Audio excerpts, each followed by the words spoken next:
Motivasi kita sebenarnya adalah bagaimana mencontoh Rasulullah. Betul. Dalam aspek beliau seorang Rasul, ini juga beliau seorang pedagang. Sehingga ketika banyak orang mengatakan, Ustadz guru ngaji kok berdagang, kok bisnis? Ini kan bukan dunia Anda. Betul. Dunia Anda itu masjid. Gitu. Saya kembalikan, Rasul dan sahabat itu dagang nggak, Bu? Ya dagang. Kalau Rasul dan sahabat dagang, lalu siapa lagi yang kita contoh kalau bukan mereka? Oke, teman-teman semua, buat alumni pesantren, buat yang sedang di pondok pesantren, buat yang sedang menghafal Al-Quran, ya kan? Ini salah satu figur juga bahwasanya selain Anda mengaji, kemudian menjadi imam tilawah dan sebagainya, ada potensi yang perlu kita kembangkan, yaitu perdagangan. Itu saja.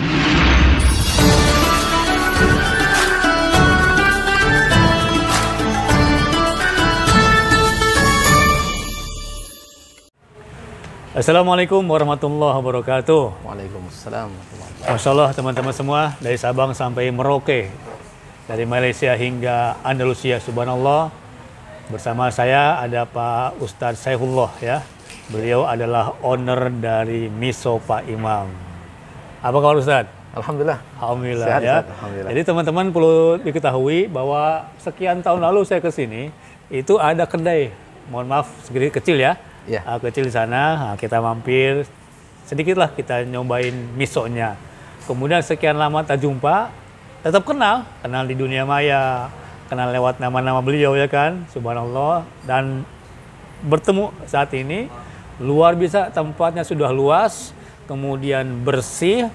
Dan tadi saya barusan nyoba bagaimana burung ya, burung goreng, apa namanya? Manuk londo. Manuk londo, Masya Allah. Dengan minumannya, termasuk tempe tahu yang begitu lembutnya. Nah, kita akan cerita langsung dengan Pak Ustadz Saifullah, atau lebih dikenal dengan owner Miso Pak Imam. Iya. Ustadz, gimana awal muasalnya? Beliau sambil imam di sebuah masjid dan juga berbisnis. Luar biasa nih Ustadz. Insya Allah. Ya, alhamdulillah, terima kasih Ustadz sudah silaturahmi dan melakukan dialog yang santai pada sore hari ini. Alhamdulillah, Miso Pak Imam ini lahir sebenarnya sejak 8 tahun yang lalu. 8 tahun. Ketika itu 10 tahun saya menjadi imam di sebuah perusahaan di Pelalawan, PT RAPP. Lalu kemudian saya dan istri merumuskan untuk mencoba melakukan awal bisnis lah. Lalu muncullah sebuah nama yang kita berikan Pak Imam. Ya, jadi Miso ditambah dengan Pak Imam, jadilah Miso Pak Imam. Gitu. Karena secara branded kita dikenal orang sebagai imam. Imam Jadi untuk mengenalkan kepada masyarakat, terutama ya tentu sentuhannya jamaah-jamaah kita. Jadi ketika mereka lewat membaca Miso Pak Imam, oh itu punya Ustadz Saifullah yang Pak Imam itu ya? Iya Pak Imam, betul. Ya, alhamdulillah kemudian tersajilah. Dan 2013 kami hijrah Pekanbaru. Hijrah Pekanbaru, setahun setengah kemudian kami memulai kembali. Ya, 2013 akhir lah, hampir waktunya kami coba menghadirkan kembali Miso Pak Imam di Pekanbaru. Itu yang saya bilang tadi, tempat yang kecil. Berapa tahun yang lalu, sekitar 6 tahun yang lalu. Alhamdulillah hari ini Allah berikan jalan untuk bisa berada di tempat yang alhamdulillah cukup representatif lah untuk semua keluarga-keluarga kita untuk bisa menikmati hidangan-hidangan yang kita siapkan. Motivasi kita sebenarnya adalah bagaimana mencontoh Rasulullah. Betul. Dalam aspek beliau seorang Rasul, ini juga beliau seorang pedagang. Sehingga ketika banyak orang mengatakan, Ustadz guru ngaji kok berdagang, kok bisnis? Ini kan bukan dunia Anda. Betul. Dunia Anda itu masjid. Gitu. Saya kembalikan, Rasul dan sahabat itu dagang nggak, Bu? Ya dagang. Kalau Rasul dan sahabat dagang, lalu siapa lagi yang kita contoh kalau bukan mereka? Oke, teman-teman semua, buat alumni pesantren, buat yang sedang di pondok pesantren, buat yang sedang menghafal Al-Quran, ya kan? Ini salah satu figur juga bahwasanya selain Anda mengaji, kemudian menjadi imam tilawah dan sebagainya, ada potensi yang perlu kita kembangkan, yaitu perdagangan. Itu saja. Ya, guru saya pernah mengatakan begini, ada orang yang mungkin konsen pada ibadah secara pribadi. Betul. Tahajudnya hebat, semuanya hebat. Tapi dalam finansial mereka hutang di mana-mana. Jadi persoalan gitu. Sehingga martabat keislaman yang tadi sudah dimiliki secara pribadi itu menjadi tidak punya bergaining apapun. Allah gitu. Itu yang menjadi khawatir. Dan kemudian hari ini banyak ya yang mungkin kelihatan agamanya bagus tapi terjerat pada ribawi, ya kan? Karena demi memenuhi kebutuhan hidup mereka, betul. Ya kan? Nah, tidak berjaya. Sementara ketauladanan itu sudah sempurna pada Rasulullah dan sahabat sudah dipuji oleh Allah radhiyallahu anhum wa radwan. Ya, siapa lagi yang kita jadikan acuan kalau bukan mereka? Dan ulama-ulama, para tabi'in termasuk ulama mazahib pun kebanyakan mereka pedagang yang justru ada mereka yang membiayai siswanya sendiri untuk dibayar siswa dengan hartanya mereka sendiri gitu. Itu kan dahsyatnya. Hari ini inilah yang mendorong semangat kita untuk menghadirkan usaha-usaha ini. Sampai kemudian terus kita riset gitu ya. Dan kita melakukan 3 budaya di sini. Yang pertama adalah spiritual business. Spiritual. Ya, bagaimana bisnis melibatkan Allah. Betul. Karena Ar-Razzaq itu ya hanya Allah gitu. Miso hanya wasilah. Burung tadi hanya wasilah. Bahkan minuman-minuman ini yang kita edukasi menjadi minuman yang spesial di sini juga wasilah. Ya, maka kita cek sholatnya, kita ajarkan tahsin Qur'annya mereka. Ya, itu tanggung jawab yang harus diembankan. Kemudian ya manajemen sistem, kita olah dengan manajemen sistem agar kemudian kita sebagai pelaku bisnis ini bisa diwariskan kepada anak keturunan. Karena mewariskan yang halal itu hukumnya wajib. Betul. Nah, hari ini ada orang bangga mewariskan yang haram. Gitu. Kenapa kita nggak bangga mewariskan yang halal kepada generasi kita? Ya, poinnya di situ. Yang ketiga adalah research and development. Bagaimana memunculkan produk yang halal, berkualitas, kemudian kita punya tanggung jawab setiap apa yang dimakan oleh konsumen itu adalah bagian dari ibadah yang coba kita hadirkan. Masya Allah. Itulah semangat kita, Ustaz.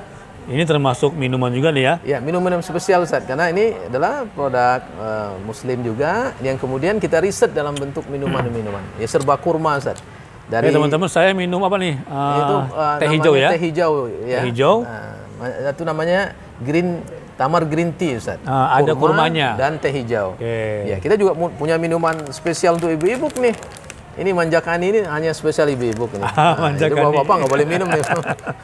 Kita tidak punya teh tarik kurma, ya. Punya ini spesial juga, ya kan?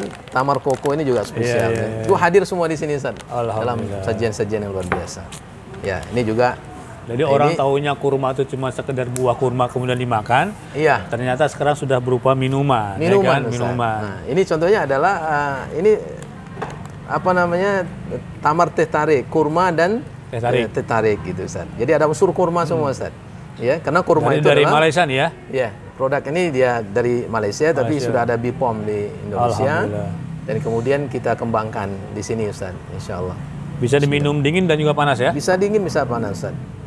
Oke, teman-teman semua, ini luar biasa dari kurma ya.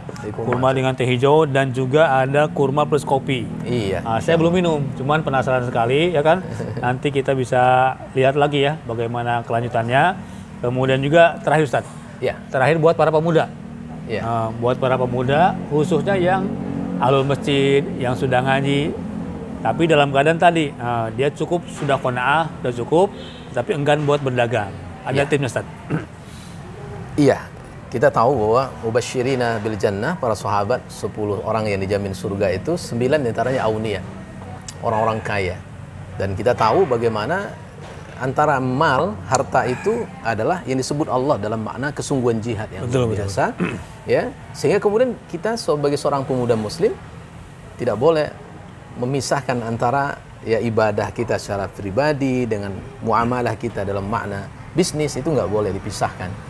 Karena sungguhnya justru kita paham bahwa ya motivasi Rasulullah tentang dunia dan berbisnis itu luar biasa. Bahkan saya membaca sebuah hadis bagaimana Rasul memberikan semangat kepada Amr bin As itu. Ketika beliau menyuruh Amr bin As ya untuk melakukan peperangan dengan sahabat yang lain.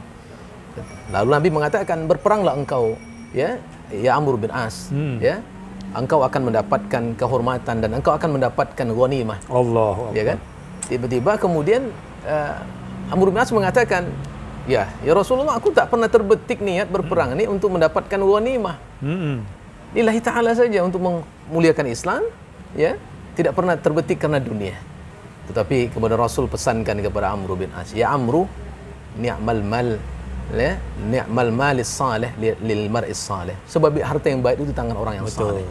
Ini kan peran pemuda luar biasa, mengambil peran, karena ya sababaka ya qabla haramika. Mudamu sebelum tuamu gitu. Motivasi Rasul kan gitu. Ya, musuh ketika pemuda itu luar biasa, saatnya kita bangkit. Menunjukkan bahwa amanah yang diberikan Allah ini untuk memakmurkan bumi Allah, ya, melakukan kepantasan yang luar biasa, karena semua bumi ini diserahkan kepada kita untuk digarap dengan ridho Allah, sehingga usaha yang halal, bisnis yang halal, sehingga Allah ridho kepada kita. Itu saja. Masya Allah, Masya Allah. Oke teman-teman semua, dari Sabang sampai Merauke, dari Malaysia hingga Andalusia, demikian tadi obrolan singkat dengan kawan Kima. Kemudian nanti bisa mampir ya, 150 meter dari Jalan Nangka masuk ke Jalan Paus, Miso Pak Imam, insya Allah. Terima kasih. Yang belum sholat jangan lupa sholat, yang belum subscribe jangan lupa subscribe. Ustaz Sukron, Assalamualaikum warahmatullahi wabarakatuh. Assalamualaikum.